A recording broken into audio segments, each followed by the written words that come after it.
नमस्कार फ्रेन्ड्स, तपाईलाई अर्को नयाँ भिडियोमा स्वागत छ। अहिले फ्रेन्ड्स MIUI को तर्फबाट एउटा नयाँ सिस्टम अपडेट आएको छ, जसमा यो पाली सिस्टम लन्चरको लागि आएको छ। तपाई हेर्न सक्नुहुन्छ, यस्तो प्रकारको आएको छ नयाँ सिस्टम लन्चर अपडेट। तपाई देख्न सक्नुहुन्छ।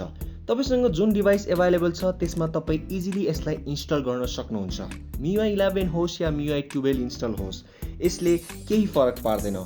तपाई कुनै पनि Xiaomi डिभाइसमा इन्स्टल गर्न सक्नुहुन्छ। यसलाई कसरी गर्ने भन्ने बारेमा म भिडियोको इनमा भन्नेछु। अहिलेलाई हामी यसको चेन्जको कुरा गरौँ। यस्तो टाइपको नयाँ UI तपाईलाई देख्न मिल्छ। यो पहिला पनि अवेलेबल थियो। माथि तलको अप्सन देख्न सक्नुहुन्छ। अहिले यसरी गर्न सकिन्छ र अहिलेलाई यहाँ जसरी एप ड्रयरमा स्विच गरिन्छ, अहिले यो सबै अप्सन आउँछ। तपाई यहीँबाट कस्टमाइजेसन चेन्जेस गर्न सक्नुहुन्छ। यहाँ नयाँ अप्सन देखिन्छ। यहाँ तपाई ट्रान्सपेरेन्सी और ओपेसिटी एडजस्ट गर्न सक्नुहुन्छ। जसरी तपाईलाई यसलाई सेट गर्नुभयो र अब यसलाई गरिदिनुस् एप्लाई, र एप्लाई गरिसकेपछि यहाँ हेर्नुस् यसरी एप्लाई हुन्छ।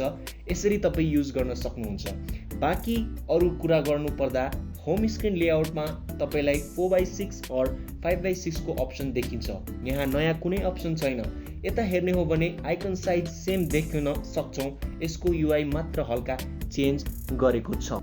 Friends, are you excited about this new MIUI system launcher update to try with your own phone? So let's get started. अब तपाई जानुस् डिस्क्रिप्सनमा यो APK फाइललाई तपाई डाउनलोड गर्नुस्।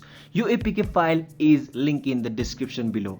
अनि यसलाई यहाँबाट सिम्पल इन्स्टल गर्नुस्। जसरी यो इन्स्टल हुन्छ यसलाई तपाई युज गर्न सक्नुहुन्छ। यदि तपाईलाई यसमा यसरी गर्दा केही प्रब्लम र फोर्स स्टप आयो भने तपाई सेटिङमा गएर एप्समा क्लिक गरेर म्यानेज एप्समा जानुस् र सर्च गर्नुस् सिस्टम लन्चर। यहाँ तपाईलाई सिस्टम लन्चरको अप्सन आउँछ। त्यसपछि अनइन्स्टल अपडेट्सलाई क्लिक गर्नुस्। जसरी तपाई अनइन्स्टल गर्नुहुन्छ यसपछि जुन डिफल्ट लन्चर थियो त्यो ब्याक हुन्छ र अनि तपाईको प्रब्लम फिक्स हुन्छ।